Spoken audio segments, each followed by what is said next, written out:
아멘. 인생이 복잡한 것 같아도 돌아보면 굉장히 단순합니다. 삶이라는 게 났다가 죽는 거로 정리가 됩니다. 그래서 프랑스의 철학자 사르트르는 이런 얘기를 했어요. 인생은 B와 D 사이의 C이다. B가 birth입니다. 탄생. D가 death예요. 죽음. C는 뭡니까? chance. 기회라는 거죠. 삶과 죽음 사이의 기회. 이게 인생이다. 예로부터 그런 얘기들이 있었습니다. 사람은 누구나가 최소한 인생의 기회가 3번은 온다고 들어보셨습니까? 곰곰이 생각을 해봤습니다. 누구에게나 허락하시는 인생의 그 3번의 기회가 뭘까? 첫 번째는 성공의 기회예요. 다 주시는 것 같아요. 예외 없이. 잡는 사람도 있고 놓치는 사람도 있지만 다 주시는 것 같아요. 두 번째는 행복의 기회예요. 누구나가 잘 살고 행복할 수 있도록 그 기회를 주십니다. 세 번째는 뭐겠습니까? 영생의 기회예요. 영원한 삶을 살 수 있도록 존재하는 자에게 다 그 기회를 주시는 것 같아요. 아마 여기 계신 분들 중 또 말씀을 듣는 분들 중에는 이 인생의 기회를 다 잡은 분들이 계실 거예요. 축하드립니다. 얼마나 감사해요. 얼마나 고마워요. 한평생 살아가면서 이 기회들을 다 잡았으니 앞으로 더 좋은 기회가 더 큰 축복이 있기를 축원합니다. 혹여 아직 이 기회를 다 살리지 못한 분들, 미진한 분들이 있을지도 모르겠습니다. 그런 분들에게는 오늘 이 말씀이 굉장히 좋은 도움이 될 겁니다. 오늘 한 여인이 등장하는데 이 여인이 찾아온 기회를 어떻게 다루는가, 어떻게 선택하는가, 어떻게 잡는가를 통해서 우리 성도님들 하늘이 주시는 기회를 정말 잡고 누리고 축복의 통로로 쓰임받는 복된 삶이 되시기를 주의 이름으로 축원합니다. 아브라함은 믿음의 조상이었습니다. 아브라함이 100세 때에 아들을 낳죠. 그 이름이 이삭입니다. 100세에 낳은 아들을 장가 보내는데 이 아브라함이 얼마나 신경을 썼겠습니까? 얼마나 관심이 많았겠어요. 후손을 이어야 하고 하나님의 약속을 이어야 하고 장자권을 이양받아야 하는 그 약속의 후손의 결혼 예식이 얼마나 중요하게 생각했겠습니까? 그 중에서 가장 중요하게 여겼던 아브라함의 자녀의 결혼 문제 첫 번째가 뭐냐면 여호와 신앙입니다. 지금 우리로 말하면 예수 그리스도를 믿는가, 신앙이 있는가 이 얘기예요. 그 두 번째가 혈통이에요. 내 동족, 내 혈통이 흘러가는 그 사람인가.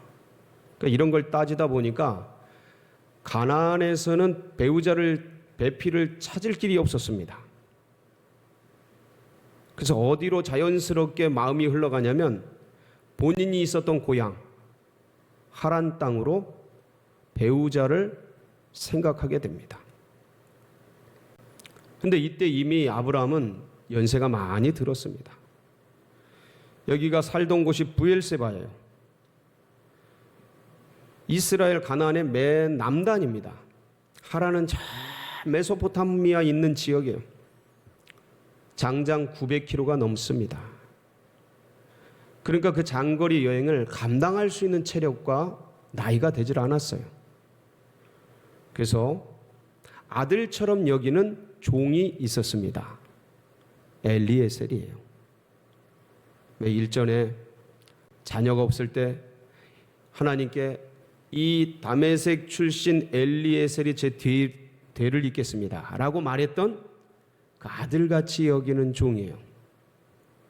불러서 이삭의 배우자에 대해서 어떻게 선택할지, 어디로 가야 될지를 쭉 나눕니다. 다른 여인은 안 된다. 이런 동족에게서 여호와 신앙을 가진 그 여인이어야 한다. 맹세해라. 넓적다리 밑에 손을 얹고 맹세를 시킵니다.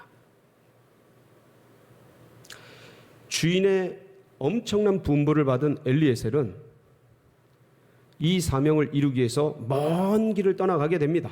자, 그런데 그때 그냥 간 것이 아니고 뭐 하러 가는 거예요? 배우자를 선택하러 가는 거예요. 예물이 있어야겠죠. 예물을 준비합니다. 성경에 보면 예물을 준비하는데 낙타 10필과 금은 보화를 준비하게 돼요. 근데 여러분 잘 생각해 보세요. 가나안 땅에 낙타가 흔하지를 않습니다. 저 사우디나 이란이나 이쪽은 낙타가 있는데 그 당시에 이 낙타는 가나안 땅에서 굉장히 희귀한 그런 짐승이었습니다. 그리고 값비싼 짐승이었어요. 근데 뭐 낙이나 말이나 낙타나 이게 이동수단 아닙니까? 그 이동수단 중에서 최고의 이동수단이 낙타예요. 그러니까 지금 얘기하자면 차 중에서 제일 좋은 차. 그러면 차 중에서 타는 차 중에서 어떤 게 제일 기억이 납니까? 좋은 차? 람보르기니. 예. 부가티. 이 벤츠보다 훨씬 좋은 거죠. 그런 차라고 생각하시면 돼요. 그러니까 이 낙타 10마리가 쭉 가는 것 자체가 굉장히 장관입니다. 아주 부자의 표시예요. 그래서 이제 엘리에셀이 이거를 끌고 이삭의 배우자를 찾아 하란 땅 메소포타미아 나홀의 성으로 가게 됩니다. 장장 900km의 길들을 하루 이틀이 아니고 여러 날에 걸쳐서 가서 기어이 드디어 그 땅에 도착을 하게 되는데 저녁 나절쯤에 나홀의 성 움물가 근처에 도착을 하게 됩니다. 자, 여기서부터 오늘 우리가 읽은 본문은 리브가가 세 번째 결단하는 장면입니다. 첫 번째, 두 번째가 우리가 성경은 읽지는 않았습니다. 봉독은 하지 않았어요. 그런데 제가 말씀을 통해서 설명을 해갈 겁니다. 첫 번째, 두 번째는 말씀 속에서, 설명 속에서 나오게 되는데 이 움물가에서 리브가의 첫 번째 선택, 첫 번째 결정, 첫 번째 결단이 드러나게 됩니다. 긴 세월을 시간을 통해서 나홀의 성에 도착한 엘리에셀은 우리 주인께서 부탁한 것이 아들 되는 이삭의 배우자를 선택하라는 건데 그게 누군지를 어떻게 알겠습니까? 여긴 처음 온 땅이고 처음 보는 사람들이고 막막한 거죠. 도착해서 하나님께 간절히 기도합니다. 뭐라고 기도해요? 하나님, 내 주인의 아브라함의 하나님, 저에게 은혜를 입혀 주시옵소서.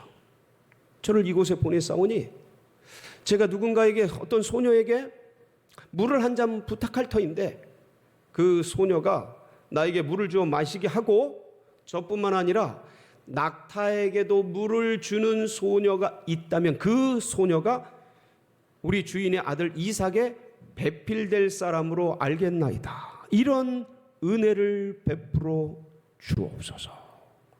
하고 간절히 기도하는데 말이 끝나기도 전에, 기도가 끝나기도 전에 한 소녀가 그 곁을 지나갑니다. 유심히 살펴봤어요. 그 우물가에서 물덩이로 물을 다 퍼가지고 다시 올라갑니다. 그때 엘리에셀이 여보시오,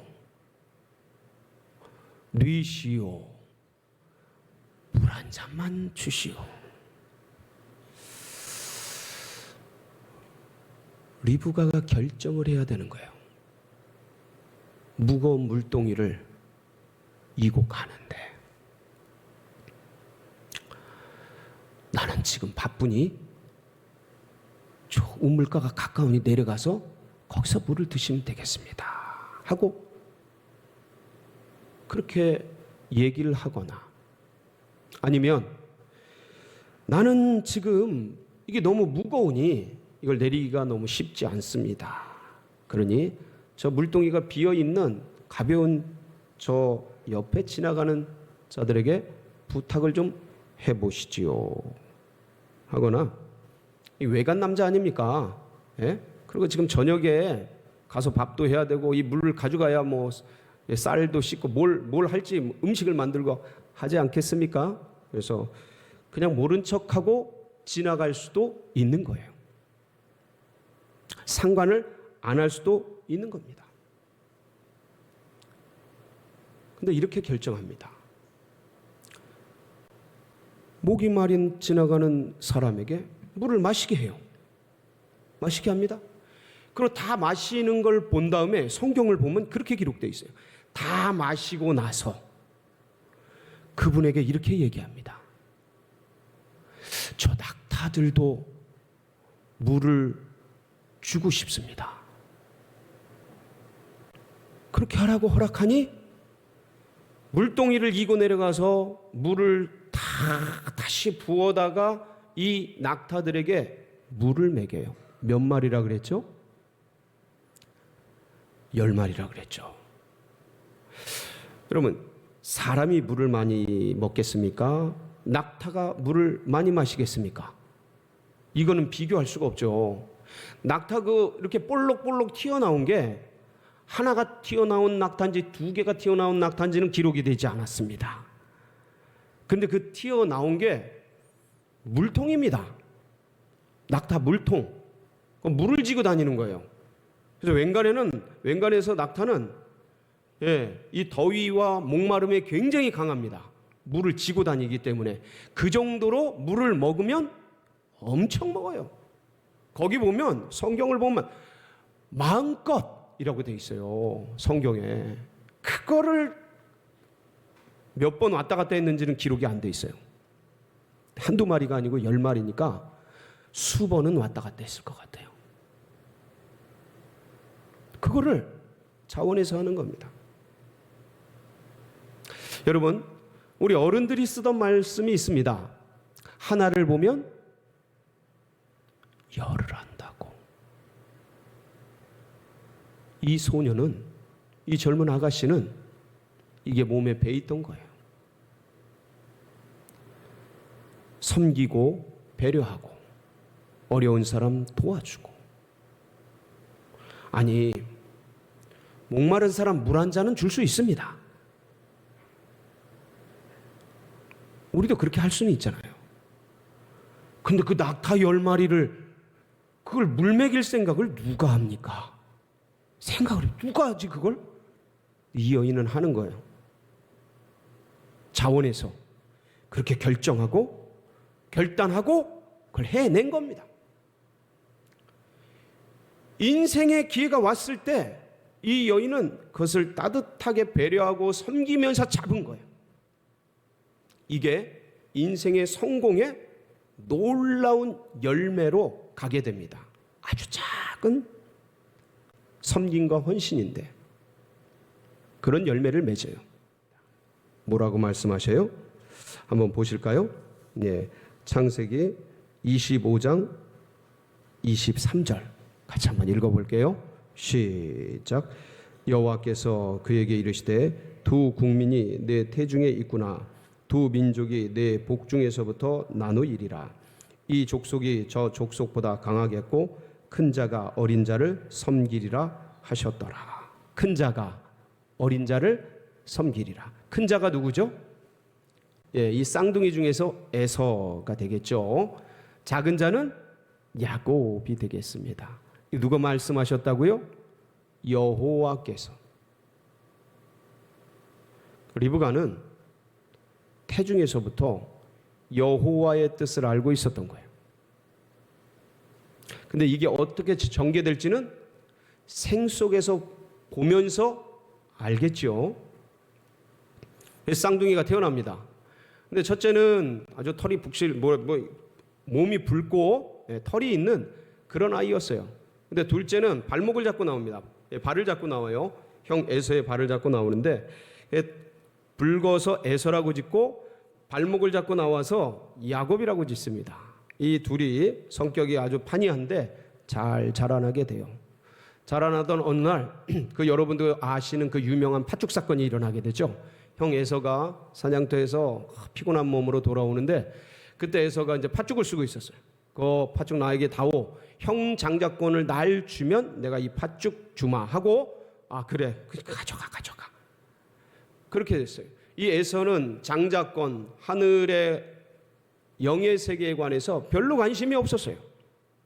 근데 이 야곱은 하나님 나라, 장자권, 하나님께 속한 축복 이런 거에 대한 사모함이 굉장히 컸습니다. 결국은 그 팥죽을 가지고 장자권을 사게 돼요. 이 소식을 다 누가 듣게 됩니까? 어머니 리브가가 있었던 일을 다 듣게 되죠. 자, 이렇게 세월이 흘러서 드디어 오늘 본문 세 번째 결단을 하는 장면에 도달하게 됩니다. 이삭이 나이가 지긋하게 돼서 이제 언제 떠나갈지 알 수 없는 그런 때에 도달하게 됩니다. 이때까지 이삭은 에서에게 축복권을 흘려보내려고 그래요.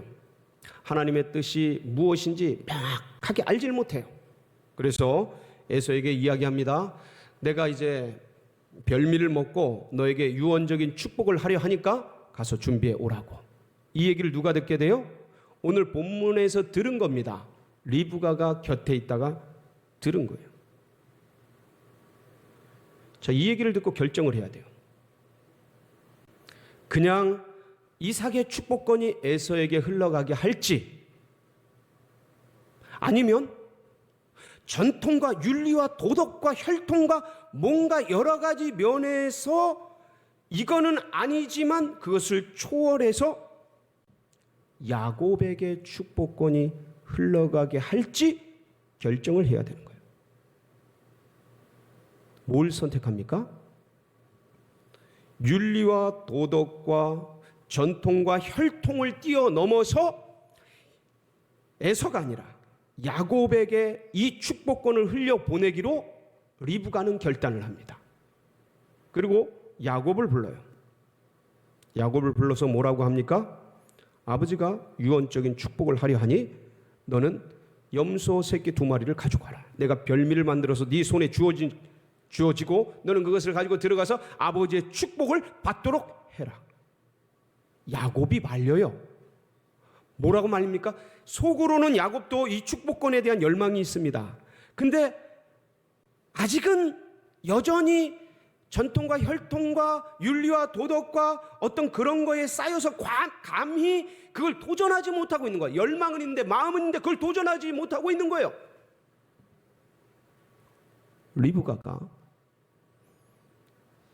그것을 시킬 때 떨리는 거죠. 어머니, 저는 이렇게 매끈매끈한 사람 아닙니까? 형은 우둘투둘한 털이 북실북실한 형인데, 아니 아버지에게 그 별미 갖고 들어가서 축복받으려다가 축복이 아니라 아버지를 속인 죄로 뭘 받아요? 저주를 받을까 합니다. 맞는 말 아닙니까? 아버지를 속이는 건데, 장자가 받아야 되는데 혈통적으로 이거는 아니죠. 그냥 기본 상식과 윤리와 전통에서 보면 이건 아니죠. 리브가가 뭐라 그래요? 그 저주는 나에게 돌리고 너는 가서 내 말을 따라 행하라. 하나님의 뜻을 알고 하나님의 영의 세계를 아는 이 여인의 결단이에요. 그 저주는 내게 돌리고 너는 내 말을 따라 행하라. 그래서 야곱에게 염소털을 전부 묻혀가지고 형 에서처럼 해가지고 별미를 만들어 들여보냅니다. 결국 이삭은 야곱에게 축복을 하게 돼요.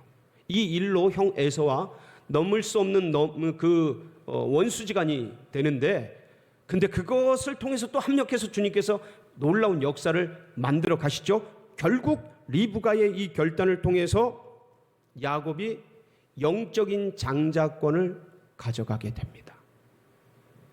그리고 리브가는 천만인의 어머니가 되고 메시아의 조상이 되고 이스라엘 나라, 이 야곱이 이스라엘이라는 이름을 받고 이스라엘 국가의 국부가 되잖아요. 국부의 어머니가 돼요. 이런 엄청난 역사를 누리게 됩니다.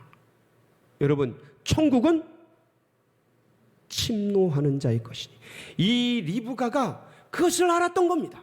하나님의 뜻을 알았던 거예요.